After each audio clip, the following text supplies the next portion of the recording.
Continuamos en la UNED y estamos en el grado de Historia Moderna de España, del año 1665 al 1808.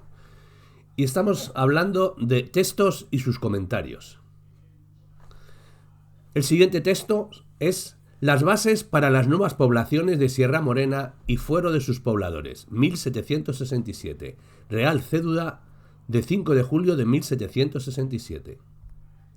Habiéndose propuesto la introducción de 6.000 colonos alemanes y flamencos en mis dominios, tuve a bien admitido, bajo diferentes condiciones que reducidas a contrata, se dejan por menor en mi real cédula expedida en el Pardo el 2 de abril de este año, encargando a mi consejo que para referida introducción y establecimiento de los pobladores formase un acuerdo del superintendente general de mi real hacienda la instrucción competente.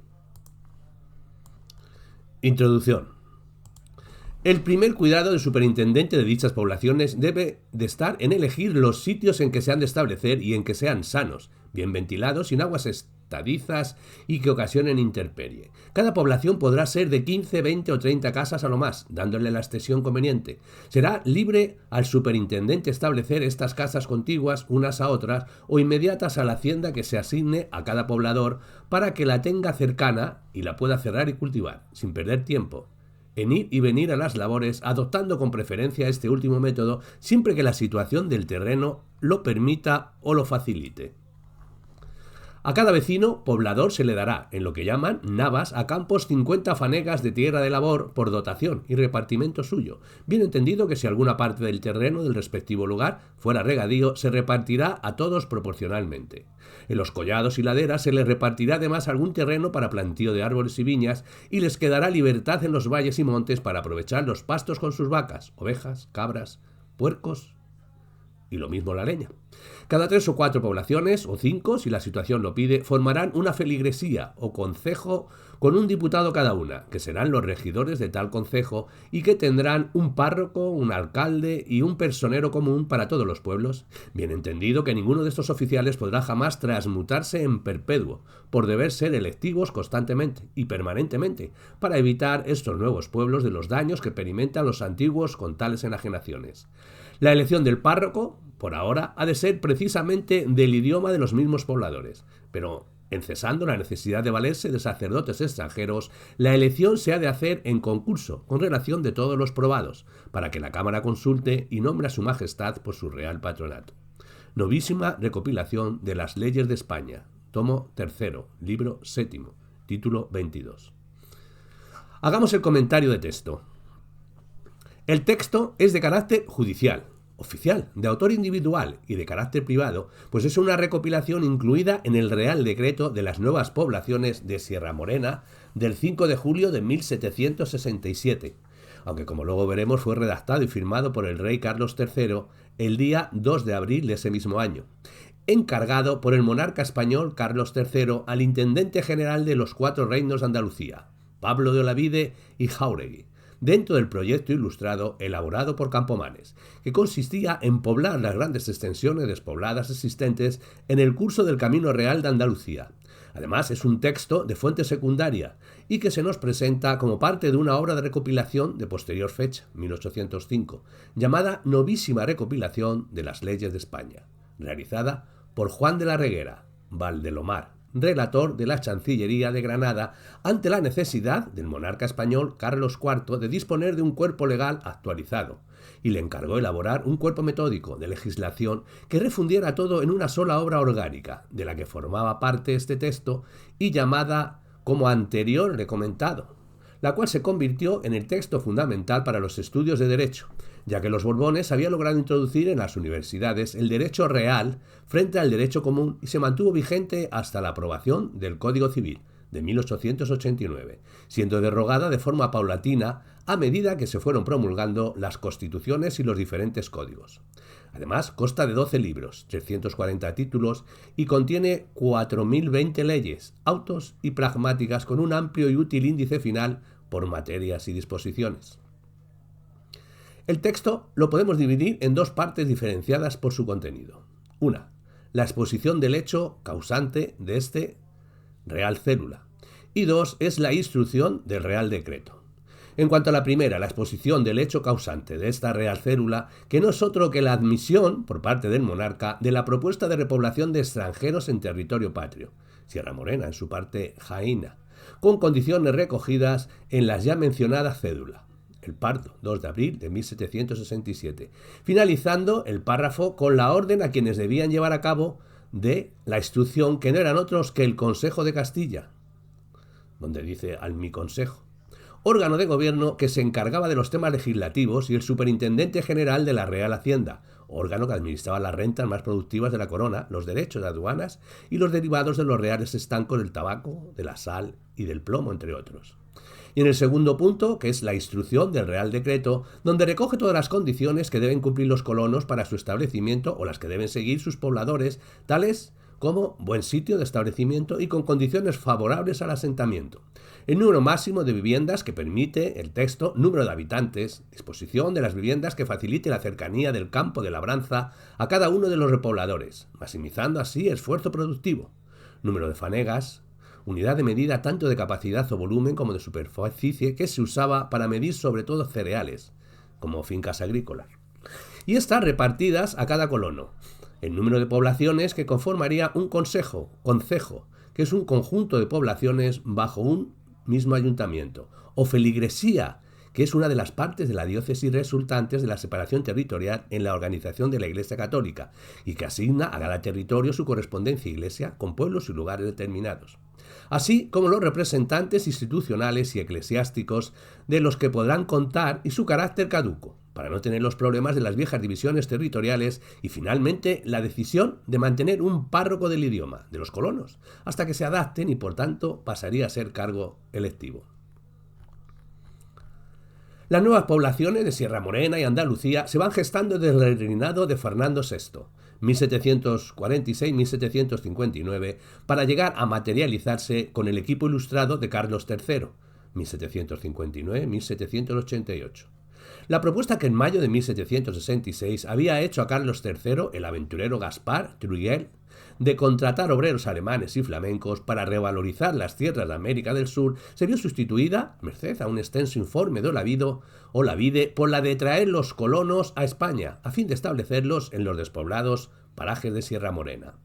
El delicado trabajo encomendado a Olavide tenía dos aspectos fundamentales: el acondicionamiento material de las nuevas comunidades y la organización de su vida socioeconómica. Todos los colonos habían de ser católicos y contarían con sacerdotes católicos para su instrucción y custodia espiritual. Cada núcleo de población, distantes entre sí un cuarto de legua, estaría integrado por cierto número de familias, todas ellas propietarias y trabajadores de la parcela que les cayese en suerte. Serían al mismo tiempo agricultores y ganaderos con independencia de la mesta. Tendrían molinos y hornos comunes, cuyas rentas servirían para el desarrollo de cada municipio, el cual estaría obligado a edificar una escuela y dar instrucción elemental gratuita a los hijos de los colonos.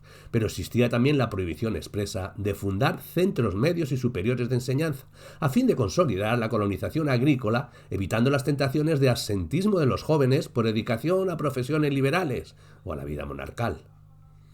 Según este criterio, quedaba prohibido también el establecimiento de comunidades religiosas que pudiesen algún día robar brazos a la agricultura. No se autorizaban tampoco los matrimonios con nativos de poblaciones cercanas a fin de aumentar la demografía de las colonias. Para poder llevar a cabo esta empresa, Olavide recibió extensos poderes. Reclutaría personalmente a sus colaboradores y sería independiente de todas las autoridades administrativas o judiciales, no dependiendo más que del Consejo de Castilla y del ministro de Hacienda para las cuestiones económicas.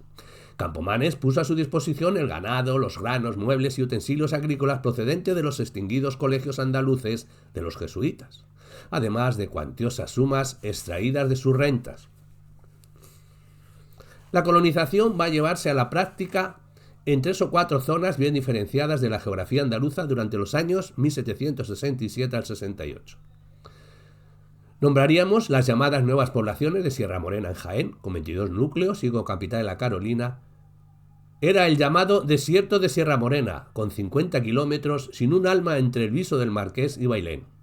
Las de Andalucía, en torno a la Carlota, en Córdoba, en el desierto de la Parrilla, y la Luisiana, en Sevilla, en el desierto de la Monclova, como núcleos más importantes. y por último las agregadas a las nuevas poblaciones de Andalucía en las provincias de Cádiz y cuyos terrenos habían pertenecido a los propios y arbitrios de la ciudad de Sevilla, Almajal y Prado del Rey. De esta colonización nacerían las poblaciones de la Concepción de Almuradiel, Arquilos, Aldea Quemada, Montizón, Las Correderas, Santa Elena, La Carolina, Guarromán, La Real Carlota, San Sebastián de los Ballesteros, Fuente Palmera, La Lusiana y aldeas menores. La capital se estableció en La Carolina, sede del intendente y una subdelegación en La Carlota. La colonización comienza a realizarse en septiembre de 1767 con la llegada de los primeros colonos. La crisis que vivía toda Europa favoreció la recluta de inmigrantes que no solo fueron alemanes y flamencos, sino también franceses, suizos e italianos. Estos colonos habían sido embarcados en Cette, puerto del Golfo de León, en Francia, y trasladados a puertos españoles, a saber, Almería, Málaga y Sanlúcar de Barrameda, mientras que otros contingentes, de futuros colonos, eran llevados por tierra hasta Almagro, Ciudad Real. Estas 4 ciudades van a ser las llamadas cajas de recepción, donde los colonos debían esperar a que se le asignase su destino, Sierra Morena o Andalucía. Según el fuero de las nuevas poblaciones, cada vecino poblador se le entregarían 50 fanegas de tierra de labor, además de algún terreno para plantar árboles y viñas. En cuanto al ganado, se les facilitaría a cada familia 2 vacas, 5 ovejas, 5 cabras, 5 gallinas, un gallo y una puerca de parir. A cambio, durante 10 años tendrían la obligación de mantener su casa poblada y permanecer en los lugares, sin salir de ellos ni sus hijos o domésticos extranjeros a otros domicilios. En caso contrario, podrían ser condenados al servicio militar. Después de este tiempo, la obligación de residencia permanece, pero su incumplimiento solo conlleva la pérdida de las tierras. Los primeros tiempos de la historia de las colonias, que el optimismo oficial esperaba ver realizadas en el espacio de 2 años, constituyen una constante improvisación, una lucha encarnizada con las dificultades nacidas, la mayor parte de las veces de un exceso de precipitación, cuya responsabilidad inicial no recaía sobre el superintendente. La naturaleza rebelde, las inclemencias de la estación invernal, la dureza propia de toda obra que nace, exasperaban a los colonos, gran parte de los cuales desconocían las técnicas más rudimentarias de agricultura. Hubo deserciones, enfermedades y muertes en gran escala. En sustitución de los extranjeros fueron llegando agricultores de Levante y Cataluña, más acostumbrados al clima de nuestro suelo. Pese a todo, vence la constancia. Se edifican otros lugares y las colonias crecen. A los primitivos terrenos emplazados en la provincia de Jaén, entre Despeñaperros y Bailén, se unen ahora nuevas colonizaciones a orilla del Guadalquivir, entre Córdoba y Écija. Olavide aprovecha esta magnífica oportunidad para poner en práctica su plan de reforma agraria, con excesivo idealismo que truncaría sus ilusiones. Las mayores dificultades, sin embargo, procedían de las mezquindades humanas incapaces de cooperar en una empresa de entrega y generosidad. Al bien común se ha puesto siempre el bien particular. Fueron inicialmente los habitantes de lugares vecinos, envidiosos del reparto gratuito de las tierras a unos extraños.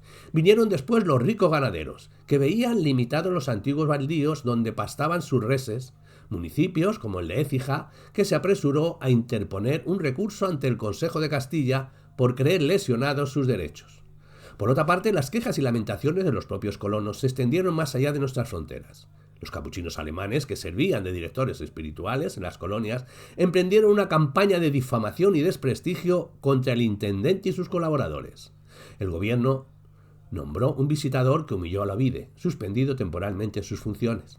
En 1769, pasada la tormenta, se reincorpora con más empeño, si cabe, a la dirección de la colonia y las planifica su futuro mediante trabajos de irrigación, mejoramiento de cultivos y establecimiento de fábricas. El éxito acompaña ya a la empresa. Y a finales de 1775 el número de colonos sobrepasa los 13.000 individuos. La repoblación permitió la puesta en cultivo de tierras abandonadas, en un momento en el que la liberación del comercio de cereales había provocado una importante alza de precios. Más allá, la iniciativa pretendía implantar una nueva organización social, de algún modo liberada de las restricciones jurisdiccionales del antiguo régimen. De hecho, las nuevas poblaciones se rigieron por fueros especiales, hasta la creación de la división provincial en 1833.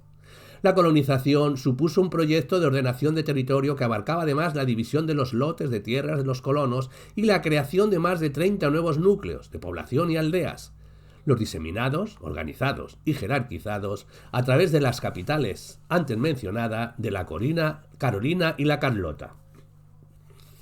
En conclusión, Si bien los objetivos de este gran proyecto de repoblación no fueron del todo como se esperaban, y que en el aspecto económico no se cubrió con éxito a pesar de los optimistas augurios de Olavide, ya que los rendimientos y de la siembra resultaron inferiores a lo supuesto, y hubo varios años de muy malas cosechas, y tampoco el objetivo social se consiguió plenamente en cuanto a la consolidación de una pequeña clase media agraria, y mucho menos en cuanto a su valor ejemplar sobre el resto de la sociedad andaluza.